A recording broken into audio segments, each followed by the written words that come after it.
Hello students, welcome to my channel Geeta maths classes. आज मैं आप सभी को चैप्टर नंबर 8 ट्रिग्नोमेट्री का एग्जाम्पल नंबर 6 करवाने जा रही हूँ।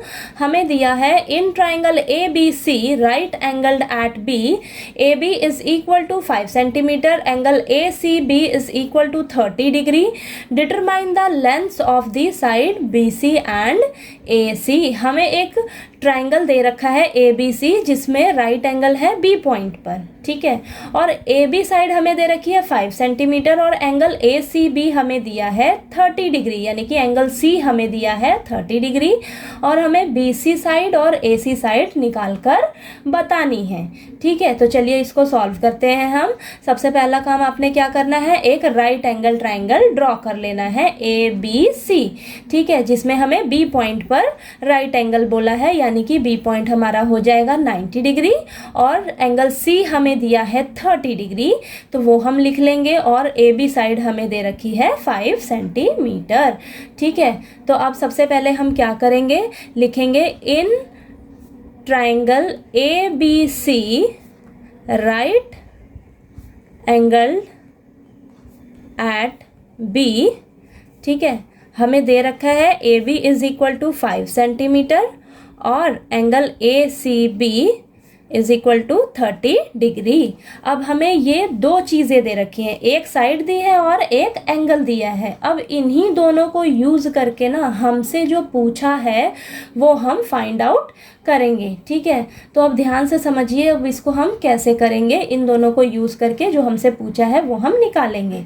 ठीक है, तो आपने क्या करना है, अब हमें जो ये एंगल दिया है ना, इसके हिसाब से हमें पता रहना चाहिए कि हमारी परपेंडिकुलर साइड कौन सी होगी, हाइपोटेन्यूज साइड कौन सी होगी और बेस साइड कौन सी होगी। ठीक है, तो यहाँ पर हमें ये एंगल सी दे रखा है, तो इसके सामने वाली साइड हो जाएगी हमारी परपेंडिकुलर, यानी कि ए बी साइड हो जाएगी हमारी परपेंडिकुलर, बी सी साइड हो जाएगी हमारी बेस, ठीक है, और ए सी साइड हो जाएगी हमारी हाइपोटेन्यूज। ठीक है, तो अब आप क्या करेंगे, आपने अब करना स्टार्ट करना है क्या, आपको जो साइड दे रखी है ना वो लिख लीजिए। आप ए बी साइड दी है, ठीक है, अब इन दोनों साइड में से कोई एक साइड ले लीजिए आप, या बी सी ले लीजिए या ए सी ले लीजिए। तो मैं ले लेती हूँ बी सी साइड, ठीक है, तो इसके नीचे लिखिए बी सी।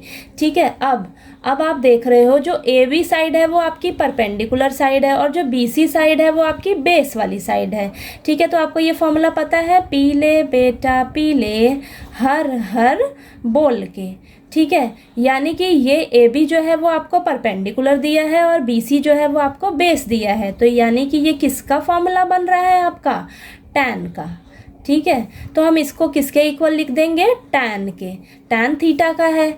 ठीक है, तो टैन और थीटा हमें कितना दिया हुआ है, 30 डिग्री, तो यहाँ पर लिख लेंगे 30 डिग्री। टैन थीटा का फॉर्मूला होता है परपेंडिकुलर अपॉन बेस। ठीक है, तो परपेंडिकुलर साइड है हमारी ए बी और बेस साइड है हमारी बी सी।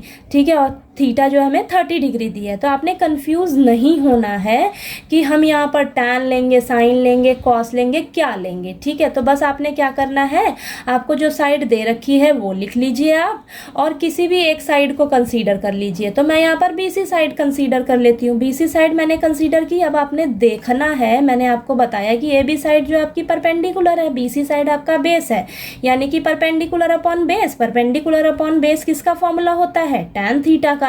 ठीक है, तो किसके इक्वल लिख देंगे हम, टैन थीटा के, लेकिन यहाँ पे हमें थीटा कितना दिया हुआ है, 30 डिग्री, तो हम यहाँ पर लिख लेंगे टैन 30 डिग्री। तो ये चीज़ आपको अच्छे से क्लियर होनी चाहिए।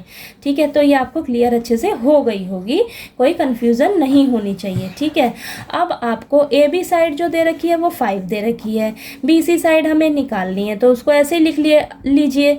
ठीक है, अब टैन 30 डिग्री हमें एक टेबल, आपको पता ही है ट्रिग्नोमेट्री टेबल, तो उसमें क्या है, टैन 30 डिग्री कितना होता है, 1/√3। ठीक है, अब यहाँ से हम बी सी साइड निकालेंगे, तो यहाँ पे क्रॉस मल्टीप्लाई करेंगे।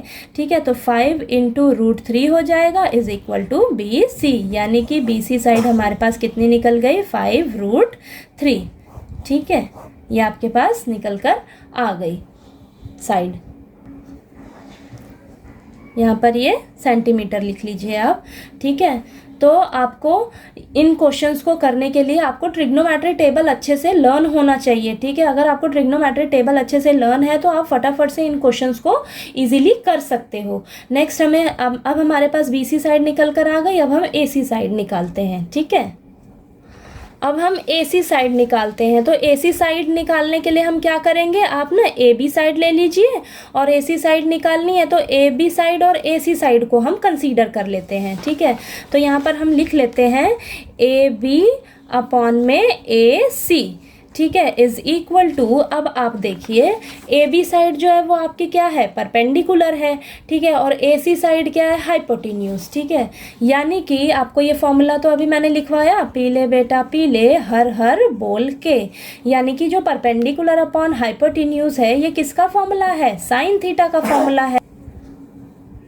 तो ये हमारा किसके इक्वल हो जाएगा, साइन थीटा के। तो साइन थीटा हमें कितना दिया हुआ है, 30 डिग्री, ठीक है। तो आपको ये पता लग गया कि किसके हिसाब से हमने क्या लेना है, साइन लेना है कि कॉस लेना है कि टैन लेना है, ठीक है। इस चीज़ में आपने कंफ्यूज नहीं होना है। AB साइड आपकी परपेंडिकुलर थी, AC साइड आपकी हाइपोटेन्यूज थी, ठीक है। तो हमने क्या किया, परपेंडिकुलर अपॉन हाइपोटेन्यूज यहाँ पर लिया है दोनों साइड, ठीक है। तो परपेंडिकुलर अपॉन हाइपोटेन्यूज किसका होता है, साइन थीटा का। थीटा हमें 30 डिग्री दिए रखा है, तो हमारे पास ये चीज़ बनकर आ गई, ठीक है। तो अब हमें AB साइड हमें दे रखी है 5 और AC साइड हमें निकालनी है, वो ऐसे लिख लीजिए आप। साइन 30 डिग्री आपको कितना दे रखा है वो लिख लीजिए, टेबल में आपको साइन 30 डिग्री आपको 1/2 दे रखा है, ठीक है। अगर आपको ये अच्छे से लर्न हो जाएगी ना तो आप फटाफट से यहाँ पे पुट कर सकते हो, ठीक है। तो साइन 30 हमें कितना दे रखा है, 1/2, और यहाँ पर आप क्रॉस मल्टीप्लाई करिए, 5 2 कितना हो जाएगा 10, और इज इक्वल टू AC, यानी कि AC साइड आपके पास कितनी निकल कर आ गई, 10 सेंटीमीटर, ठीक है। अब आपके पास AC साइड निकल कर आ गई 10 सेंटीमीटर। आप ना AC साइड जो है वो पाइथागोरस थ्योरम से भी निकाल सकते हो, तो वो भी हम वैसे भी निकाल कर देख लेते हैं, ठीक है। क्योंकि अगर आपके पास 2 साइड निकल कर आ गई तो आप तीसरी साइड कैसे निकाल सकते हो, पाइथागोरस थ्योरम से। क्यों, क्योंकि देखो आपके पास AB साइड दे रखी थी 5 सेंटीमीटर, ठीक है। आपने यहाँ पर BC साइड जो है वो निकाली 5 × √3 सेंटीमीटर, ठीक है। और आपको AC साइड अब निकालनी थी, ठीक है। यहाँ पर हमने ये यूज़ करके निकाला है, ठीक है। अब क्या करेंगे, हम यहाँ पर पाइथागोरस थ्योरम यूज़ करके भी निकाल कर देख सकते हैं, ठीक है। आप किसी तरह भी निकाल सकते हो जैसे आपको इजी लगे। तो यहाँ पर हम लिख रहे हैं बाय यूजिंग पाइथागोरस थ्योरम, ठीक है। तो ये हो जाएगा हमारा AC का square is equal to AB square plus BC square, ठीक है। तो ये AC कितना है, AC स्क्वायर आपको निकालना है। AB आपको 5 दे रखा है तो 5 का स्क्वायर, BC आपको दे रखा है 5√3 का होल स्क्वायर हो जाएगा, ठीक है। AC स्क्वायर 5 5 25 प्लस 5 5 25 इंटू √3 का जब स्क्वायर होगा तो आपके पास ओनली 3 बच के आएगा। क्यों, क्योंकि रूट और स्क्वायर आपस में कैंसिल हो जाएंगे तो वो 3 बच के आएगा, और 5 का भी स्क्वायर होगा तो 25 हो जाएगा, ठीक है। AC square is equal to 25 plus 25 into 3 कितना हो जाएगा, 75। AC square is equal to 75 plus 25 हो जाएगा हमारे पास 100, ठीक है। अब ये AC square is equal to 100 किसका होता है, 10 का स्क्वायर, स्क्वायर से स्क्वायर कैंसल, तो आपके पास यहाँ पर AC साइड कितनी निकल कर आई, 10 सेंटीमीटर, ठीक है। चाहे आप इस तरीके से निकालिए या पाइथागोरस थ्योरम यूज़ करके निकाल लीजिए, ठीक है। तो आपको एग्जाम्पल नंबर 6 जो है वो अच्छे से क्लियर हो गया होगा। नेक्स्ट एग्जाम्पल नंबर 7 के लिए हम नेक्स्ट वीडियो में मिलते हैं।